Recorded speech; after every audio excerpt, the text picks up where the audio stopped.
Jeese Palmer, welcome back to T-Town. I hope you're doing well. Doing awesome, man. Thanks so much for having me back on. Hey, absolutely, and looking forward to sort of picking your brain for a couple of minutes. What do you expect from Jalen Hurts going into year number 2? Yeah, I think that's a guy that is going to have a lot of eyes on him. After a sensational true freshman campaign where he was named SEC Offensive Player of the Year, I think you're going to see a much more poised passer. I think he's going to round his game out and be a lot more balanced. Obviously, we know how dangerous he is with his legs. He almost rushed for 1,000 yards a season ago, but I think under new offensive coordinator Brian Dable, I think you're going to see better decisions from the pocket. I think he's going to do a better job working through progressions. I think he's going to give this offense an opportunity to be a little bit more balanced and also be a little bit more explosive from the passing game, and therefore a little bit more difficult to defend. I remember as a true freshman, I only played a little bit at Florida as a true freshman, certainly not as much as Jalen Hurts did, but I just remember in that offseason, that's really when the game seemed to slow down for me. It was that transition between year 1 and year 2. I think there's no substitute for experience and certainly having successes and failures in year 1. And I expect Jalen Hurts really to take that next step and be a much more developed, much more balanced quarterback. We're talking to Jeese Palmer, ESPN College Football analyst. When I look at Jalen Hurts, it's all based on timing in this New England-type offense that Alabama is going to try to simulate. Is that what you're seeing with Brian Dable and what you think he'll bring with some of those timing routes and have to be a little bit more precise with his decision-making, think a little bit, try to project where those wide receivers are going to be?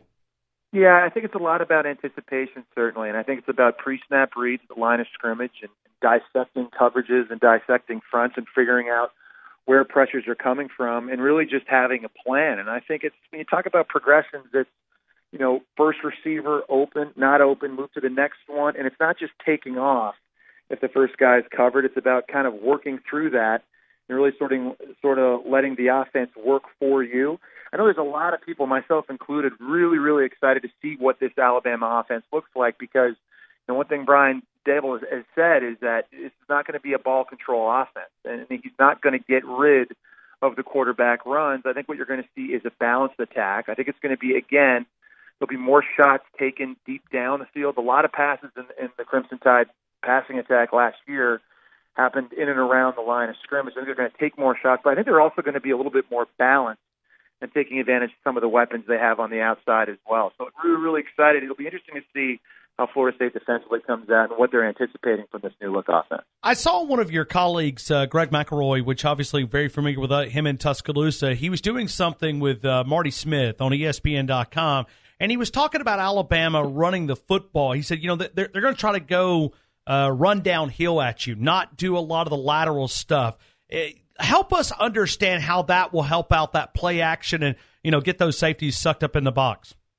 Well, yeah, certainly it's an advantage. I mean, as an offense, when you can play downhill like that. And I think if you're Alabama, who's expected to have a really good offensive line, certainly on the left side as well, and a talented stable of backs like they're expected to have, it obviously does open up, that passing game. I think when you have guys like Bo Scarborough and Damian Harris who scare you, I mean, those aren't just average running backs. Those are guys that have the ability inside the tackle box to make people miss and take it the distance. As a defensive coordinator, any defense, it scares you and it forces you to put so many more bodies in the box close to the line of scrimmage to try and take that away, allowing obviously those one-on-one opportunities outside to Calvin Ridley, Robert Foster, Cam Sims, Jerry Jeudy, whoever it is for Alabama on the outside. So, yeah, no doubt about it. I think one thing we have seen from Alabama here recently is a lot of the zone game, and I don't think they're fully going to get away from that. I think you're going to see inside zone, outside zone. It's important to have all those components in a rushing attack, and certainly coming from an offensive coordinator who has 17 years experience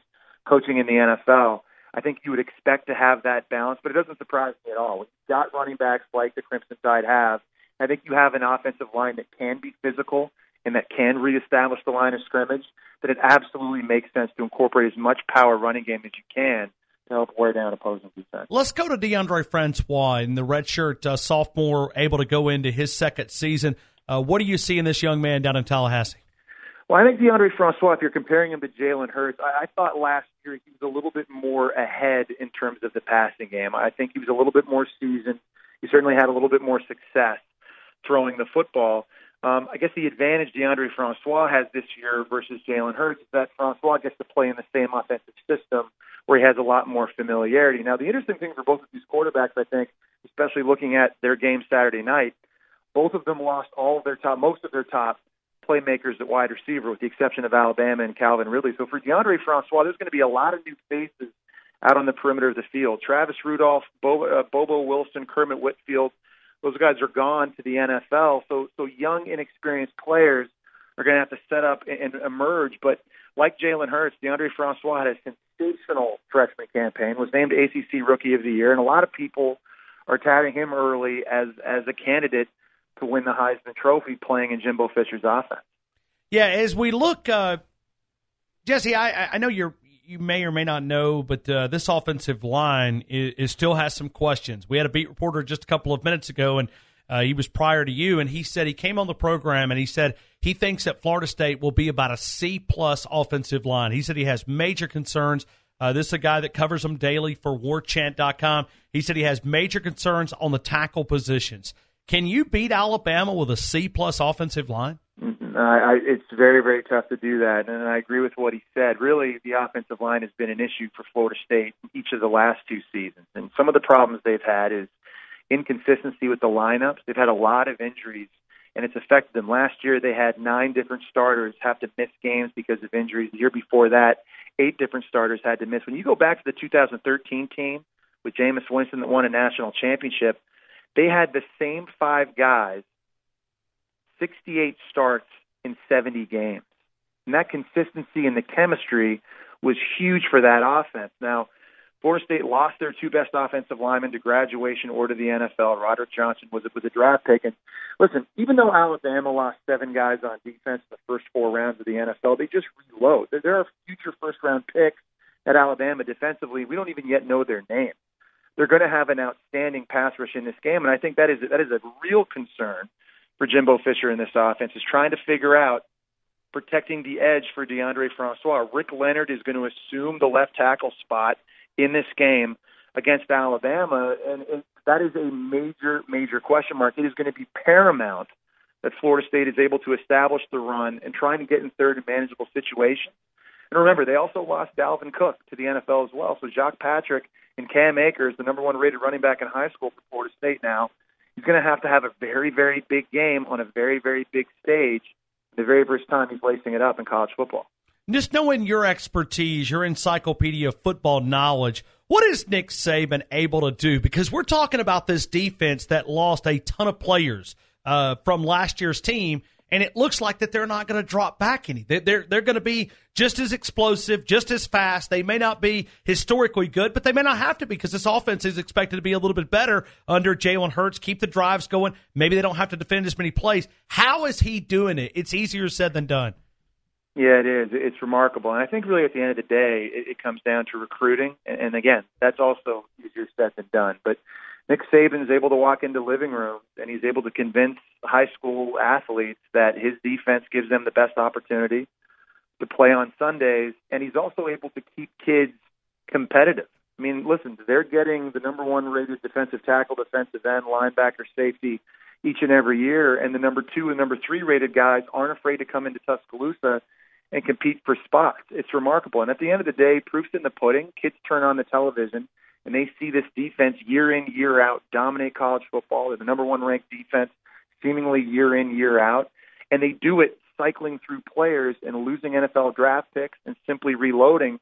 He's got it. It's almost on auto right now from a recruiting standpoint. It's just cyclic what Nick Saban's able to do. I think it comes down to recruiting and obviously his defensive philosophies and his reputation, not just in college football, but in the National Football League as well. It's unbelievable to watch. A lot of other coaches you talk to in college football laugh about it because they say basically Alabama's the only program in the country that can just basically point a finger, pick who they want, and they can get them. It's a very, very rarefied air. It's a unique situation for Alabama.